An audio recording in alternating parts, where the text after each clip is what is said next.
o AfroReg, criado com o objetivo de promover inclusão através da cultura e educação, hoje vai além. Estimula também a formação na área de tecnologia e games. Natasha Franco. Pois é, Yasmin, por isso a gente convidou o William Reis, que é coordenador agora do AfroReg, para falar um pouco desse projeto que já ajudou tanta gente, mas tem novidades chegando. William, muito obrigada pela sua participação aqui no Jornal do Rio. Agradeço a oportunidade aí de estar falando um pouquinho do AfroReg e vamos nessa, que tem muita coisa legal para a gente falar hoje. E eu acho que assim, um dos grandes projetos que a gente vai destacar é o foco, né? Eu acho que o AfroReg começou, todo mundo lembra do AfroReg ligado à música, mas agora é preciso evoluir assim como está evoluindo, né, todo mundo, e olhar para o lado da tecnologia da informação. E com isso vocês vieram com programação de games para as crianças, é isso? É isso aí, a gente sempre fala, hoje a gente sempre fala, a gente tem que fazer um detox digital. Detox, muito celular, muita coisa. O que a gente faz lá é combater desnutrição digital. Então a gente teve a ideia de criar o primeiro centro de esportes dentro de uma favela, onde a gente atende 100 jovens e crianças, né, a partir de 12 anos, e a gente dá aula de programação de games, ensina a jogar os jogos, aula de inglês, e em paralelo a isso a gente selecionou 6 jovens para estar formando o time AFG de esportes, que é o primeiro time de favela de games no mundo. E a gente observando os campeonatos, os jogadores de esporte, a gente viu que não tinha preto nem favelado. Então a gente falou, vamos montar um centro de esporte com a mesma tecnologia que eles têm de ponta e vamos levar isso para dentro da favela e vamos possibilitar esses jovens a entrar nesse mercado que cresce, não para de crescer. E é um mercado que todo jovem quer estar dentro, né? Então a gente levou isso para dentro da favela com uma estrutura mega boa, ultra, não deve nada a nenhuma outra estrutura de outro lugar. E a gente faz lá, desenvolve, é muito legal. E a gente também ensina aula de inglês, que é muito importante. Hoje a gente sabe que o inglês é fundamental. Então a gente consegue juntar o útil ao agradável. Que pode não fazer a diferença naquele momento ali, que ele tem 12 anos, mas talvez daqui a 6 anos, 5 anos, faça toda a diferença para ele, por exemplo, o inglês para conseguir um emprego, né? Com certeza. A gente pensa também muito nisso, né? A gente fala assim, a gente está ali no mercado de games. A gente também pensa no que aquele jovem pode fazer depois, além do game.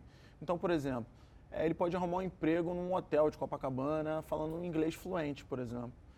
Ou abrir outras possibilidades que você peça o inglês e ele vai estar aprendendo e vai estar falando o inglês, então ele vai conseguir entrar num ambiente que ele provavelmente não entraria porque ele não tem inglês. Você estava falando muito dessa questão da programação. A programação acaba abrindo o universo, né, desses adolescentes para a questão da tecnologia da informação, ou seja, abre o mercado de trabalho, né? Quando você começa a entender programação, talvez você se interesse para outras coisas, né? Exatamente, o intuito também é esse, ensinar primeiro a programação de games, mas também abrir um leque para ele dentro da programação ele conseguir emprego, oportunidade, enfim, diversas coisas. Então, a gente sempre fala, né? É igual quando a gente falava das oficinas de percussão.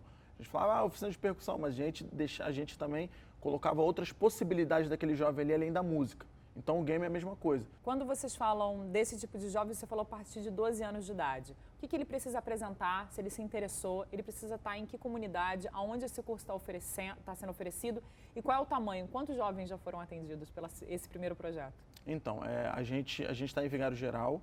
Então a gente prioriza as pessoas de Vigário Geral e dos locais ali próximos de Vigário Geral, porque a gente sabe que a gente não dá passagem, então essas coisas a gente sabe que isso acaba excluindo e perdendo esses alunos, então a gente dá prioridade para aquelas pessoas.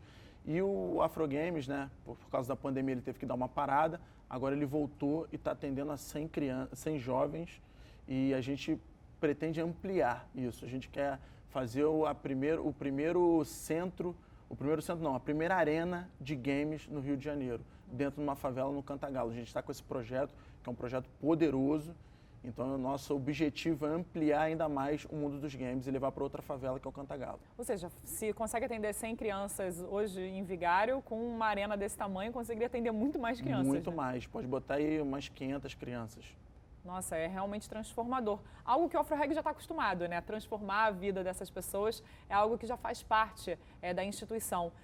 Que outros projetos a gente tem? Porque a gente não tem, a gente fala muito de música quando a gente fala de AfroReg, mas a gente tem aí aulas de balé, outros tipos de eventos que acontecem dentro da instituição, exatamente para levar um pouco mais de cultura para essas comunidades. Né? A gente tem as oficinas culturais, que é aula de balé e percussão. O balé a gente atende 100 meninas. Tem fila de espera, né? Nossa, é enorme. Eu costumo dizer que é o meu projeto xodó. Aquelas meninas, quando eu vou lá, todas fofinhas de bailarinas, é demais. E tem aula de percussão, que a gente atende cerca de 60 crianças também. E ali, essas oficinas culturais, a gente ajuda também e controla a evasão escolar. Né? A gente consegue fazer aquele acompanhamento ali.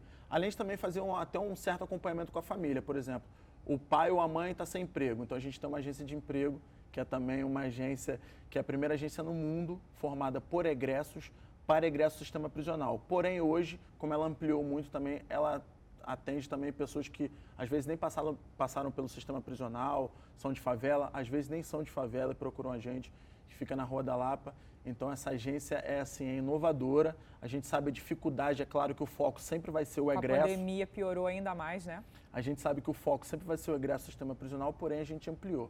E a gente sabe que para o egresso do sistema prisional é muito difícil uma segunda chance. Por isso que é a segunda chance. A gente está ajudando pessoas a mudarem de vida e estamos transformando vidas. Isso é muito importante. E a pandemia ficou claro também que diversas pessoas procuraram o AfroReg para se entregar à justiça. A gente também faz isso com essa agência de emprego, isso é importante falar. E a gente consegue ajudar a família, dando suporte, conseguindo emprego, suporte para a questão da visita a essas pessoas que estão se entregando.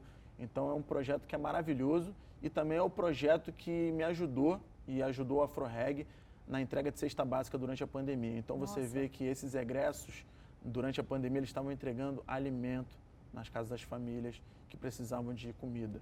Então você vê que é uma transformação real mesmo. É uma troca, né? É uma troca. Hoje eles estão, tudo que eles faziam de errado, eles viraram a página e hoje estão fazendo bem, estão entregando cesta básica, estão abrindo o mercado de trabalho para as pessoas. Então você vê que é um projeto assim que deu certo e que a gente vai continuar sempre levantando essa bandeira, que é da segunda chance. Que está funcionando aonde? Na Lapa? Endereço, o horário de funcionamento, quem é que pode buscar, o que tem que levar? Rua da Lapa, 180 cobertura, de 9 às 17 horas. E é só levar a documentação, que é carteira de identidade, comprovante de residência. A gente faz um cadastro lá, filtra as empresas que estão precisando no perfil ali, que aquela pessoa tá naquele perfil. A gente caminha lá para fazer a entrevista e aí a gente faz o acompanhamento também depois que essas pessoas são contratadas, que é importante. Agora, falando de AfroReg, a gente pensa, né, o mundo que você está falando aqui, projetos voltados para a cultura, projeto voltado para a inserção de ex-detentos, projetos voltados para as crianças para aprenderem novas tecnologias, mas para isso é preciso parceria, né? É preciso parceria. Eu posso te dizer que a pandemia foi, para o terceiro setor, ela foi boa. Por que ela foi boa? Porque a sociedade e o governo, as empresas, os empresários voltaram a ver que o terceiro setor é muito importante nesses momentos. E a gente sabe que o terceiro setor, as ONGs, os projetos sociais, são importantíssimos nisso. Então a gente tem certeza que acabou a pandemia, cada vez mais a sociedade vai precisar do terceiro setor, vai precisar do AfroReg, vai precisar das ONGs, para que a gente consiga fazer, né, lutar contra essa desigualdade que durante a pandemia aumentou muito. Que se a gente parasse aqui, a gente falaria muito tempo, mas o nosso tempo, em algum momento, tem que acabar. Eu queria te agradecer pela participação aqui no Jornal do Rio. Pô, obrigado. Eu que agradeço aí, a Band sempre parceira do AfroReg. Já é a segunda vez que eu venho aqui, então estou muito feliz. Muito obrigada. Yasmin, a gente volta com você no estúdio.